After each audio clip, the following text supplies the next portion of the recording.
सिलुलु प्रकाश good morning.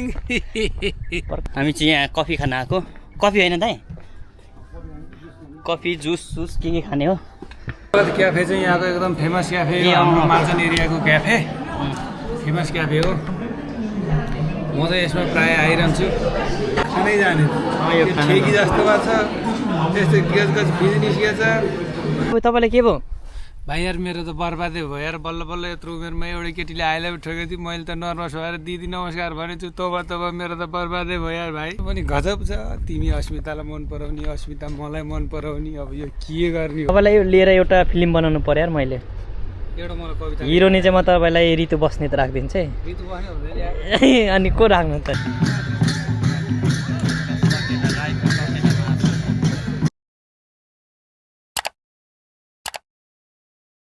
Hello नमस्ते, welcome back to my YouTube channel and स्वागत छ हजुरहरूलाई फेरि पनि मेरो नयाँ भिडियोमा। आज पनि नयाँ भिडियो लिएर आएको छु, हेरेर साथ दिनु होला हजुरहरूले। अनि कोही नयाँ हुनुहुन्छ भने सब्सक्राइब पनि गरिदिनु होला। अनि आज चाहिँ मेरो साथमा हुनुहुन्छ हाम्रो प्रकाश दाई। सिलुलु प्रकाश गुड मर्निङ। प्रकाश दाई हुनुहुन्छ उहाँ पनि बुझेले हो, तर झाँक्रीवाला प्रकाश दाई होइन। तपाईँ झाँक्रीवाला प्रकाश दाई हो? त्यो झाँक्रीले मेरो नाम बेचेर खाएर त्यसले पैसा कमाएको छ, त्यसले अलिकति मलाई रोयल्टी पनि दिएको छैन। त्यससँग मेरो हिसाब किताब निकै बाँकी नै छ, मेरो हिसाब किताब निकै बाँकी नै छ। ल प्रकाश भुजेल झाँक्रीलाई च्यालेन्ज आयो हाम्रो दाईबाट। त्यसले मेरो नाम बेचेर खाएर पैसा कमाएर तर आज तपाईँको ड्रेसअप चाहिँ लास्टै मन पर्यो यार मलाई। आलतुल्ला खामेनी जस्तै देखिरहेको छ, शिरदेखि पाउसम्म। मेरो पनि क्रिस्चियनवाला लाएर आएको छु, तर म क्रिस्चियन चाहिँ होइन। अस्ति टेमोमा देखेर मगाएको थियो, त्यही लिएर आएको। हाम्रो प्रकाश दाइको ब्रान्डेड हेर्नु, ब्रान्डेड पुरा घडीदेखि लिएर चस्मादेखि लिएर। आज तपाईँ बालेनको चस्मा ल्याउनु भएन छ नि यार। चस्मा कतिवटा छन् भन्नु त तपाईँको? म चस्मा चाहिँ एक सुटकेस थियो।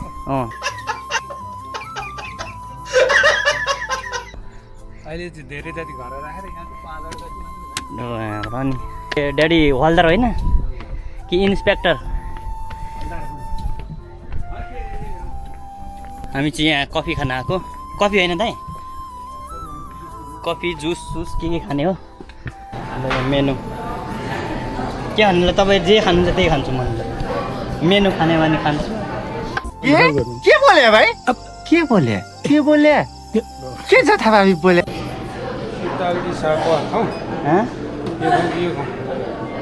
माङ्गोवाला खाऊ न। माङ्गो बनाना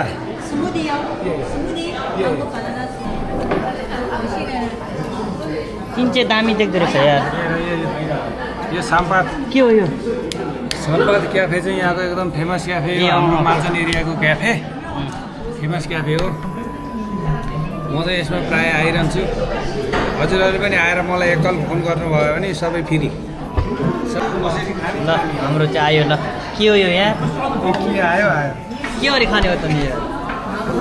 हेर न ठेकीमा छ, को डल्लो जस्तो छ यार। अलिकति लाज घिन भन्ने त मान्छेमा हुनुपर्छ क्या। सरी ठेकी जस्तो छ, चम्चाले खाने हो कि हातले खाने हो कि खानै जाने। ठेकी जस्तो भएको छ, त्यस्तो गज फिज निस्किएछ। चम्चाले खाने हो कि जाटौँ न, जाँड्दै त्यही खाऊ, मान्छेले के भन्ला भन्ने पिर मिठो छ, दही जस्तो, दही चिनी जस्तो। दही चिन्नु छ। त्यो त गाह्रो हो त यार, के गरी खाने? अर्काको लिएर आयो होला बुढाले। होइन सोधेको यो आफ बनाएको छैन, आँप अरू बनाइरहेछ। त्यही त लास्टमा पनि चम्चाले खाने रहेछ है। बल्ल बल्ल यो खाने आइडिया जान्यो, चिज त ल्याउनु त ल्याइयो, खाने आइडिया नजानेर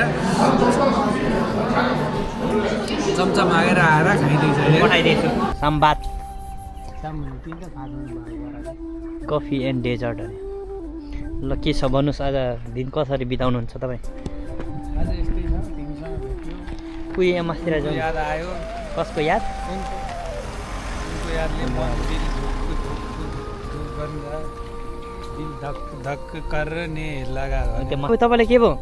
भाइ यार मेरो त बर्बादै भयो यार बल्ल बल्ल यत्रो उमेरमा एउटै केटीले आइ लभ ठोकेपछि मैले त नर्भस भएर दिदी नमस्कार भनेछु नर्भस भएर दिदी नमस्कार भनेछु तब मेरो त बर्बादै भयो यार भाइ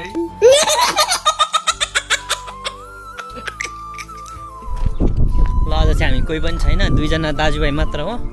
अनि यसो यहाँ समुद्रको हावा खानु पर्यो भनेर बाहिर निस्किएको। डेली ब्लग त भन्नु के भन्नु, विकली ब्लग जस्तै हो। अनि के अर्को हप्ता हामी अझ राम्रो राम्रो कन्टेन्ट बनाएर आउँछौँ। तपाईँहरू प्रतीक्षा गर्नु होला। हामी दिन 2 गुणा रात 4 गुणा एकदम प्रतीक्षा गर्नु होला। जान्छौँ। यसो साथ सपोर्ट मात्र, अरू केही चाहिँदैन। हेरेर साथ दिनु, लाइक कमेन्ट लाइक गर्नु पर्यो क्या। कोही फिल्म बनाउन इच्छुक 25% हाल्न इच्छुक छ भने हामी यहाँ गुन्डा 2टा गुन्डा रेडी छौँ। गुन्डा नि तपाईँले त हिरोमै सोच्छ, तपाईँलाई हिरो कास्टिङ गर्नुपर्छ। के को भन्दा हामी 25% हाल्छौँ। कोही इच्छुक छ भने सम्पर्क पनि आइदिनु होला। पुरा मास्तिर आन्टीहरू हेरेर मस्त मलाई हाँस्यो यार। तिनीहरू कस्तो मिठो मुस्कान दियो भने आन्टीहरूले मलाई यार। म नि लास्टै बुढो भयो कि यार, आन्टीहरूले हेरेर हाँस्छ भनेपछि त नि आन्टी लभर भयो कि हो यार। म खासमा आन्टी लभर त पहिलादेखि हो कि दाइ, तर यहाँ अहिले चाहिँ त्यो आन्टीहरूले हेरेर हाँस्दा चाहिँ मलाई पनि कस्तो खुसी लागेको थियो। सायद आन्टीहरूले मलाई मन परायो कि हो। खास तपाईँलाई मन पराउनु पर्ने हो त यार। त्यो पनि बनाउनु हुन्छ नि, तिम्रो पनि अझ त्यसले तिमी त्यसलाई मन पराउने, तिमीले मलाई मन पराउने। साह्रै मन पर्छ। के गर्ने होला त यार, मेरो त मुटुमै के गर्नु कसो गर्नु भइदिन्छ। अनि म भन्छु तिम्रो पनि गजब छ, तिमी अस्मितालाई मन पराउने, अस्मिता मलाई मन पराउने। अब यो के गर्ने हो, हिसाब कसरी मिलाउने हो पराउन आश्चर्यजनक रूपमा हेरिरहेछ फेरि हाम्रो दाइ पनि। धारले काटी काटी कुरु भएको किनारको पत्थर चाहिँ छ जिन्दगी हो है। तपाईँ त कविकार हुनुपर्ने हो क्या। साहित्यकार तपाईँलाई यो लिएर एउटा फिल्म बनाउनु पर्यो यार। मैले एउटा मलाई कविता हिरोनी चाहिँ म तपाईँलाई ऋतु बस्नेत राखिदिन्छु है। ऋतु बस्ने हुँदैन यार।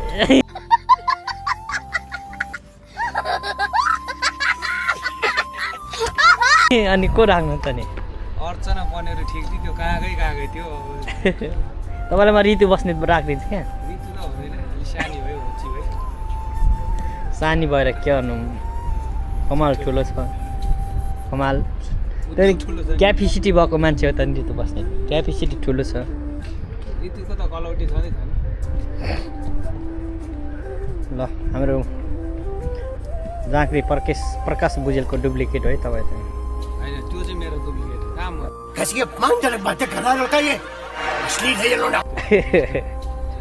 त्यसले मेरो नाम बेचेर खाएर करोडौँ कमाइसक्यो। कति राम्री बुढी बिहे गरेछ अनि।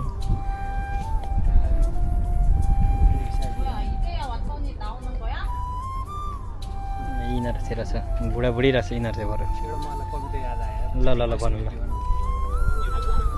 एउटा कविता भन्छु, यो चाहिँ मेरो बाको लागि। ल बाउको लागि, बाबाको लागि। चैत वैशाखको प्रचण्ड गर्मीले सुकाउन नसकेका मेरा बाका 2-4 थोपा पसिना सुकाउन परदेशिएको म आज आफैको पराई हुन्छु कि भन्ने पिरले बोलिरहेछ। सक्यो? वाह वाह वाह। बोटेको छोराछोरी पनि आएर भइरहेछ। छोरीछोरी कति राम्रो अँ क्या। टाढो अब त आयो होला क्या। अब हम जाएंगे ओप्पोतिरा, अब हम सकेला डांस में जाऊंगा, सकेला डांस में जाके राम्री राम्री तरुनी हेरूंगा, देखूंगा।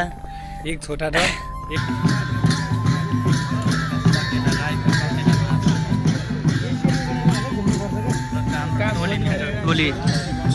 टोली दादाहरू सबैजना लक्ष्मण दाई।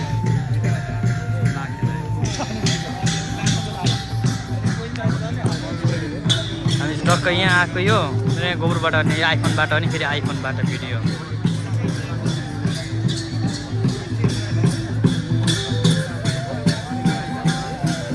हामी यहाँ सकिला हेर्न आइपुगेको ओप्पो डाँडामा। अनि यहाँ बसिरहेको छ भात खाँदै कम चलिरहेछ। हामीलाई चाहिँ यहाँ भात खानु मन छैन, त्यही भएर नभएको। सकिला राईहरूको नाच्दो रहेछ। यहाँ गफ गरिरहेछ पुरा कामको, के काम गर्ने भनेर गफ दिइरहेछ यहाँ बुढाहरूले। हाम्रै कम्पनीमा बोलाउने अरे किन, हाम्रो कम्पनीमा काम चाहियो भने, कसैलाई काम चाहियो भने यहाँ त सम्पर्क गर्नु ल। कामको त्यति छैन तर यही हो सकिला डान्सको नेपाली सबै। कोरियामा सबै E7वालाले आन्टी मात्र छ यहाँ। E7ले सब खायो है, कोरिया आन्टी सुड्डीहरू सब लिएर आएर, बुढी लिएर आएर। भिजा तिर्न गरिदिन्छ, भिजा तिर्न धेरै पनि पालाउँछ।